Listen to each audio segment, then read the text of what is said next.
And welcome to Taro by Deepti. So आज हम बात करने वाले हैं आते हुए फॉरगिवनेस प्रोग्राम के लिए।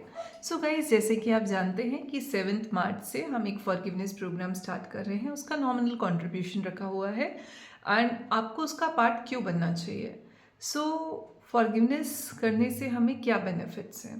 फॉरगिवनेस करने से हमें एक सबसे बड़ा बेनिफिट ये है, जैसे कि हम दिवाली पे deep cleansing of the house करते हैं, वैसे फॉरगिवनेस करने से हम अपना इमोशंस का डीप क्लेंजिंग कर रहे हैं हमारी बॉडी में से। सो आप बोलते हैं ना कि टाइम टाइम पे हमें नेचुरोपैथी पे जाना चाहिए, हमें हमारी फिजिकल बॉडी का ध्यान रखना चाहिए, हमें हमारा मेंटल बॉडी का ध्यान रखना चाहिए। सेम वे हमारे ऊपर बहुत सारा इमोशनल बैगेज है, ऐसी बहुत सारा सप्रेस्ड इमोशन है जो हम चाह के भी सामने व्यक्त नहीं कर पाते, और कुछ चीज़ें रहती हैं जो बहुत सारा दिल किसी ने दुखाया है, बहुत सारे पेन्स हैं। कुछ पेन्स लोगों ने जानबूझ के दिए होते हैं, कुछ लोगों ने अननोइंगली दिए होते हैं, कुछ सफरिंग, कुछ ग्रीफ, कुछ ऐसी चीज़ें हैं जो कोई चला गया उसका पेन लेके हम जीवन भर जी रहे हैं। इन सब चीज़ों को रिलीज़ करने के लिए forgiveness should be there. Forgiveness बोलने में बहुत आसान लगता है और लोग कहते हैं कि हम जल्दी सबको माफ़ कर देते हैं या हम बहुत ज़्यादा बुरा नहीं मानते हैं, बट ऐसा नहीं होता है। जनरली जब हम फॉरगिवनेस प्रोग्राम प्रैक्टिस करते हैं तो हमें ये फील होता है कि कितनी लेयर और कितने लेवल तक हमने चीज़ों को स्टोर करके रखना है। जब हम बहुत ज़्यादा चीज़ों को स्टोर करते हैं, अपने अंदर सप्रेस्ड करते हैं, तो कहीं ना कहीं इमोशनली डिस्टर्ब होना शुरू हो जाते हैं। सो आपने देखा होगा कि कई बार कुछ इमोशंस हमारे बचपन के बड़ी एज में आके हमें ट्रिगर कर जाते हैं। उस टाइम पे उसको जब हमने हील नहीं किया या उस चीज़ को किसी ने समझा नहीं या उस सिचुएशन को किसी ने समझा नहीं, तो वो सिचुएशन कहीं ना कहीं हमारे सबकॉन्शियस में जाके कहीं दब गई थी। कई बार ऐसा होता है, लाइफ में कोई सिचुएशन आती है और एकदम से वापस से वो ट्रिगर हो जाता है। तो इन चीज़ों को अपनी लाइफ से निकालना बहुत इम्पॉर्टेंट है। लोगों को क्षमा करना बहुत इम्पॉर्टेंट है। सिर्फ बोलने के लिए नहीं, मैकेनिकली नहीं कि हाँ हमने क्षमा कर दिया। और कई बार मैंने ऐसा देखा है, लोग सालों तक बात नहीं करते और एकदम से ऑल ऑफ अ सडन किसी के घर में कोई फंक्शन है, इवेंट है, तो भाई भाई एक दूसरे से बात करने लगते हैं। सो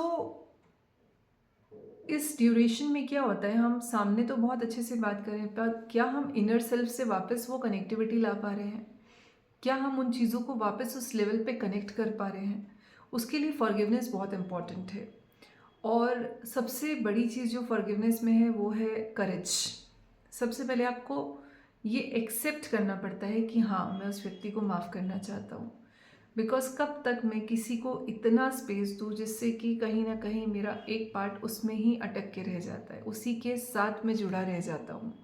हम कहते हैं कि हमने उसे माफ़ कर दिया, मैं उसे भूल गया या मुझे उससे फ़र्क नहीं पड़ता, बट ऐसा नहीं होता है। समय समय पे परिस्थितिवश जब भी वैसा कोई इवेंट रिपीट होगा, आप ज़रूर उस व्यक्ति को याद करेंगे जिसने आपको वो पेन का बीज बो के दिया था। क्योंकि वो जो पेन और सफरिंग्स हैं उसे निकालना बहुत इम्पॉर्टेंट है। नहीं तो आपको कितनी बार इंसान को फिज़िकल बॉडी में इतना डिसीज़ आ रहा हो रहता है और वो पूरा लाइफस्टाइल अच्छा फॉलो कर रहा है, एक्सरसाइज कर रहा है, बहुत हेल्दी लाइफस्टाइल है, पूरी कोशिश करता है, बट इमोशनल लेवल पे वो बहुत ज़्यादा डिस्टर्ब्ड है। तो अब हमारा जो पार्ट है फॉरगिवनेस, वो इमोशनल बॉडी को हील करता है हमारी।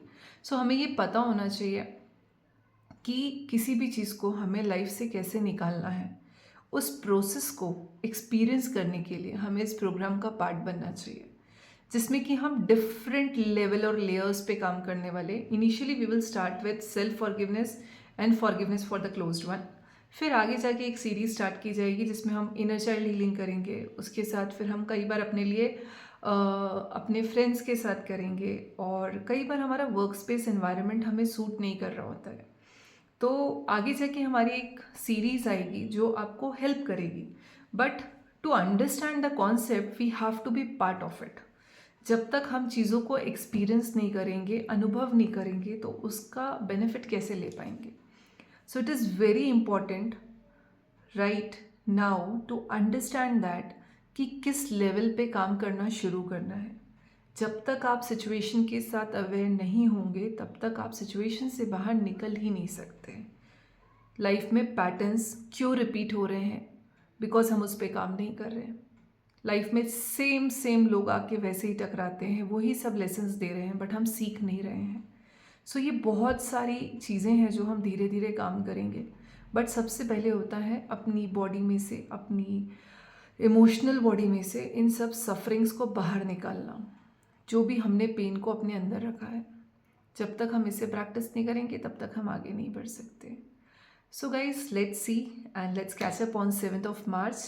I hope you can understand this, जिसको ये समझ आया, और कुछ लोगों को अनुभव करके ज़्यादा अच्छा समझ आता है, तो will be very glad to see you all and may the registrations get filled as soon as possible, because वहाँ पे लिमिटेशन ऑफ पीपल है. So we are looking forward for you. Please join the program, experience the bliss. A small contribution of yours can change your life first, and it's very important to take the first step. जब तक आप पहला कदम नहीं बढ़ाएंगे तब तक आप मंजिल तक पहुंच ही नहीं सकते. सो मंजिल पे पहुंचने के लिए चलना तो पड़ेगा, चलने के लिए हिम्मत भी दिखानी पड़ेगी. तो फिर आइए ज्वाइन करिए 7th March 2025 रात 9 बजे दीप्ति कपूर के साथ हम करेंगे forgiveness program. Thank you guys.